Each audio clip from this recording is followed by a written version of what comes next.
जब आप Saudi Arabia में रह के फैमिली विजिट वीज़ा के बारे में सोचते हैं तो फैमिली विजिट वीज़ा का प्रोसेस तो बहुत लंबा चौड़ा है, लेकिन उसका जो फर्स्ट स्टेप है वो पूरे के पूरे प्रोसेस की जान है। यानी अगर स्टार्ट में ही आपने कोई गलती कर दी तो फिर वो गलती दुरुस्त होना नामुमकिन सी हो जाती है।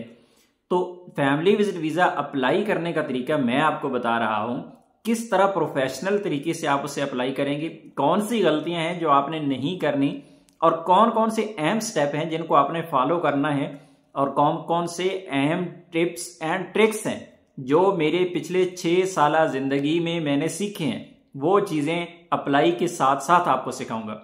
वीडियो हो सकता है लंबी हो जाए, लेकिन क्योंकि आपको इन्फॉर्मेशन A to Z देनी है तो वीडियो देखने के लिए टाइम तो आपको देना पड़ेगा।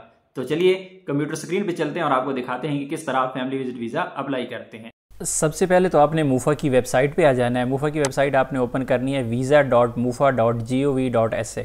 ये मूफा की वेबसाइट है, इस पे आपने आ जाना है। आना है तो यहाँ पे आके आपने दरमियान वाला खिदमात वाला जो ऑप्शन है इसको आपने सेलेक्ट करना है, इसके ऊपर आपने जाके क्लिक कर देना है। उसके बाद आपके पास यहाँ पे आएगा एक ऑप्शन आएगा तलब ज़ियारा आइलिया लिलमवातिनीन। अच्छा, आपने करना क्या है कि आपने इस वेबसाइट को इंग्लिश में नहीं खोलना, आपने हमेशा अरबी में ही आपने अप्लाई करना है और इसके बहुत ज़्यादा फ़ायदे भी हैं। अक्सर लोग कहते हैं कि हमारा वीज़ा जो है वो रिजेक्ट हो गया है, तो रिजेक्ट होने की एक वजह ये भी हो सकती है कि आपने अपनी फ़ाइल जो है वो इंग्लिश में बनाई है।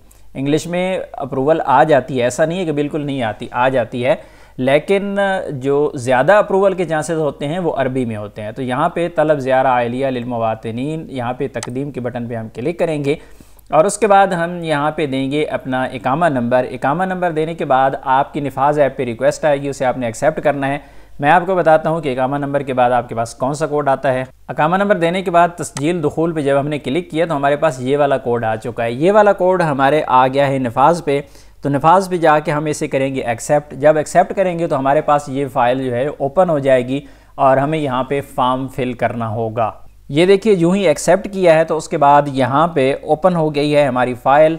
तो सबसे पहला जो काम है आपने यहाँ पे आके करना है, टॉप लेफ़्ट पे यहाँ पे आके अल-मल्फ अल-शख्सी पे आपने क्लिक करना है।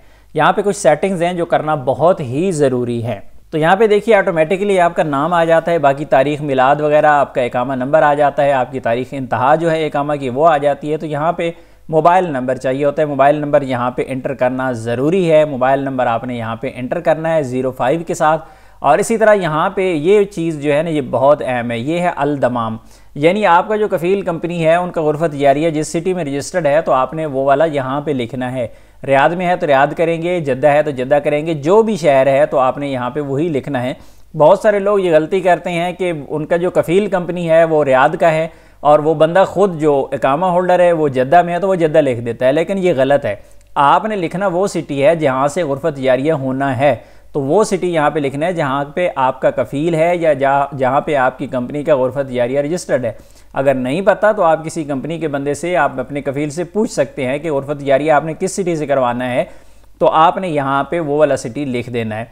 इसी तरह यहाँ पर आपकी जो ईमेल आईडी है, कोई ज़रूरी नहीं है कि आपकी ही हो, कोई भी ईमेल आईडी यहाँ पे लगी होना ज़रूरी होती है। और इसी तरह यहाँ पर जो है मोबाइल नंबर वो भी किसी का भी लगा सकते हैं, ज़रूरी नहीं है कि आपका ही हो, लेकिन फिर भी यहाँ पे मोबाइल नंबर लगाना ज़रूरी है।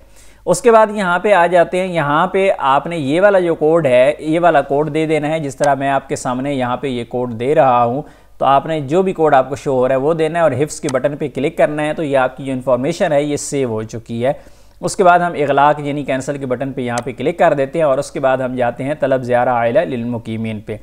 तकदीम के बटन पे हम क्लिक करते हैं, दोबारा हमारे सामने एक जो फाइल है वो ओपन हो जाएगी। जिस तरह पर्सनल इन्फॉर्मेशन हमारे सामने आ जाती है तो हमने क्या करना है, यहाँ पर बहुत सारा लोग जो है जाके फंस जाते हैं कि वो कहते हैं रकम ताशीरा अल-दुखूल जो है यहाँ पे देना है। यहाँ पे क्या देना है, यहाँ पे कुछ भी देने की ज़रूरत नहीं है। एक पुराना वक्त था जब OTP आया करता था अबशर पे, उस वक्त नफाज का सिस्टम नहीं था, तो उस वक्त यहाँ पे वो देना पड़ता था। यहाँ पे आपके जो वीज़ा पेज के ऊपर वीज़ा नंबर होता था, लेकिन अभी उसकी ज़रूरत नहीं होती।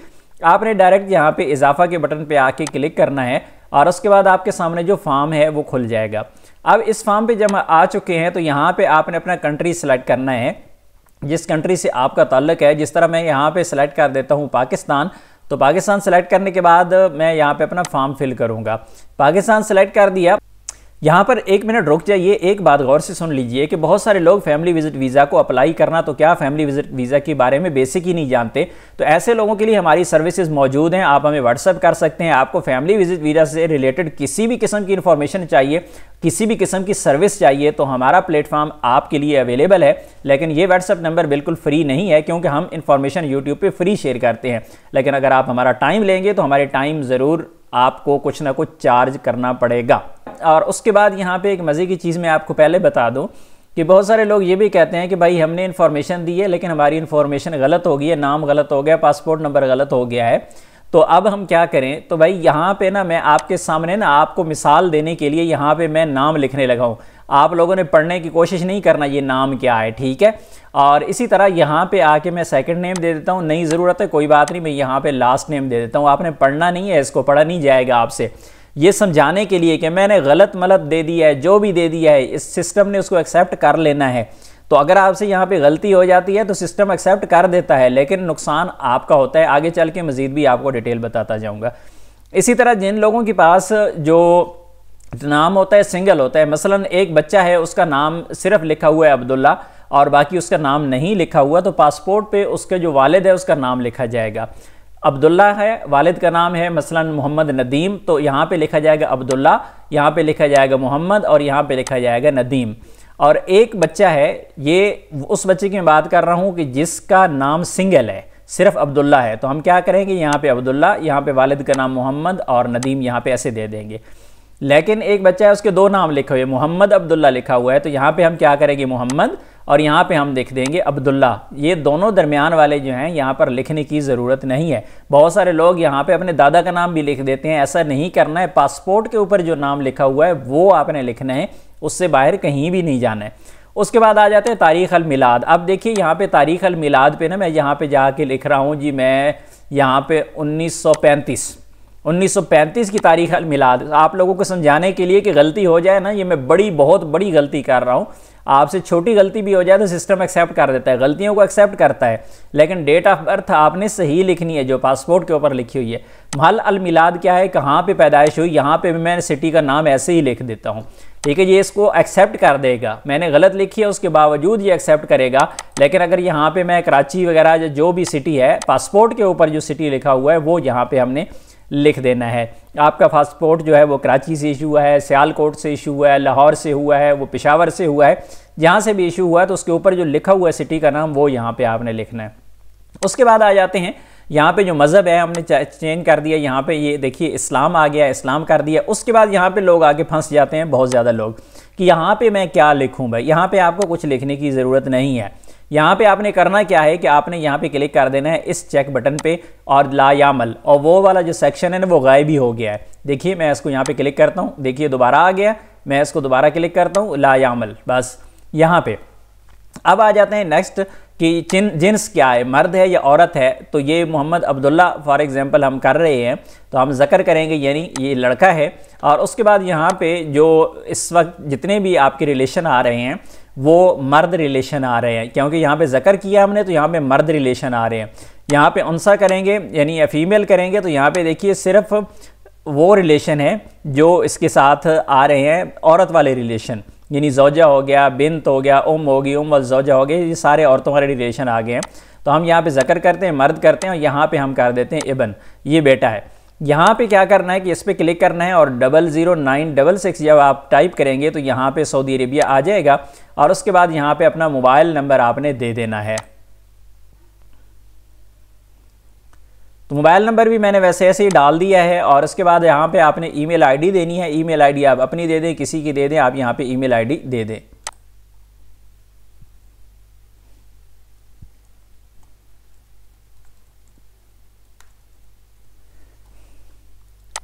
यहाँ पे जितनी भी इन्फॉर्मेशन है मैं जानबूझ के गलत दे रहा हूँ। उसकी वजह ये है कि एक तो मैं अपनी इन्फॉर्मेशन आप लोगों के साथ सही वाली शेयर नहीं करना चाहता क्योंकि यहाँ पे पर्सनल इन्फॉर्मेशन होती है, और दूसरा समझाने के लिए कि यार सिस्टम जो है ना, आप सिस्टम पे ना रहा करें, आपने क्या करना है कि काम सही करना है।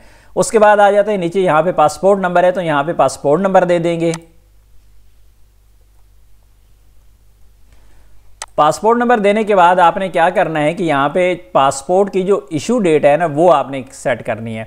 यहाँ पे हमने क्लिक किया और यहाँ पे हम पासपोर्ट की इशू डेट कोई भी सेलेक्ट करते हैं, एक्सपायरी डेट जो है वो भी हम यहाँ पे सेलेक्ट कर देते हैं। और उसके बाद यहाँ पे एक चीज़ है, ये आदी है, ये नॉर्मल वाला पासपोर्ट है। ज़्यादातर लोगों के पास नॉर्मल वाला पासपोर्ट ही होता है, तो उसको हम आदी यानी नॉर्मल पासपोर्ट पे ही रहने देते हैं। उसके बाद आ जाते हैं यहाँ पर मकान अल-इस्दार, जहाँ से भी आपका जो पासपोर्ट है इशू है, जिस मुल्क से, तो आपने मुल्क का नाम लिखना है, जिस तरह मैंने यहाँ पे पाकिस्तान लिख दिया। उसके बाद आ जाते हैं कि आपने वीज़ा स्टैंप कहाँ से करवाना है। मैं सिर्फ पाकिस्तान की अगर बात करूँ तो पाकिस्तान के वीज़े निकलते हैं या इस्लामाबाद का निकलता है या कराची का निकलता है। तो आपने वीज़ा अगर स्टैंप करवाना है मुल्तान, लाहौर, पेशावर या इस्लामाबाद से, तो आपने क्या करना है कि आपने इस्लामाबाद वाला वीज़ा निकालना है। इस्लामाबाद का निकला हुआ वीज़ा आपका लाहौर और मुल्तान और पेशावर से भी स्टैंप हो जाएगा।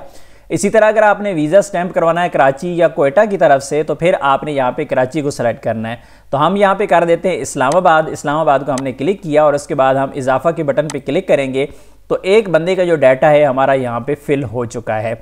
अब यहाँ पे ये डाटा आ चुका है। उसके बाद अगर आपका कोई और फैमिली मेम्बर है, यानी 2 फैमिली मेम्बर हैं, तो आपने क्या करना है कि आपने यहाँ पे इजाफा के बटन पे जाके दोबारा क्लिक करना है और यहाँ पे क्लिक करेंगे तो आपके सामने वही फॉर्म दोबारा ओपन हो जाएगा। सेम उसी प्रोसीजर से आपने यहाँ पे फॉर्म को फिल करना है। तो यहाँ पे मैं इसको कैंसिल कर देता हूँ। और मज़ीद ये कि जब आप फॉर्म यहाँ तक फिल कर लें, सब लोगों को यहाँ पे डाटा आप एंटर कर लें, तो आपने क्या करना है कि यहाँ पे एक दफ़ा अपने पासपोर्ट नंबर, अपना नाम और इसी तरह जो डेट ऑफ बर्थ है, जो रिलेशन है और इसी तरह जो वीज़ा स्टैंप कहाँ से करवाना है, तो आपने यहाँ पे पूरा डाटा एक दफ़ा वेरीफाई कर लेना है एक दफ़ा एंट्री के बाद।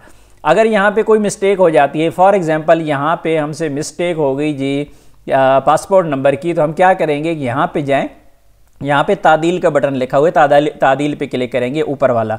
यहाँ पे नीचे हज़फ, अगर हम इसको डिलीट करना चाहते हैं ना, ये इस बंदे को गलती से ऐड कर दिया इजाफी या 2 बार ऐड कर दिया, तो हमने इसको डिलीट करना है, तो हम यहाँ पे हज़फ पे क्लिक करेंगे, ये डिलीट हो जाएगा। लेकिन हमने करना है यहाँ पे तादील यानी चेंज करना है, तादील के बटन पे हम क्लिक करेंगे तो इसकी फ़ाइल खुल जाएगी। और यहाँ पे आपके सामने मैं आपको दिखा देता हूँ कि किस तरह आप इसे चेंज करेंगे। जब भी आप इसे ओपन करेंगे ना, ओपन करने के बाद एक इशू यहाँ पे आता है कि ये वाला जो रिलेशन होता है ना, यहाँ पे ये गायब हो जाता है। इसे दोबारा आपको सेलेक्ट करना पड़ता है। मैं दोबारा इबन कर दिया और नीचे जाके देखते हैं कि यहाँ पे हमने जाके पासपोर्ट चेंज करना है, तो हम पासपोर्ट चेंज कर सकते हैं। और उसके बाद तादील के बटन पे यहाँ पे हम क्लिक करेंगे तो हमारा जो डाटा है वो अपडेट हो जाएगा, जो भी हमने चेंजिंग की होगी। उसके बाद हम यहाँ पे थोड़ा सा नीचे चलते हैं।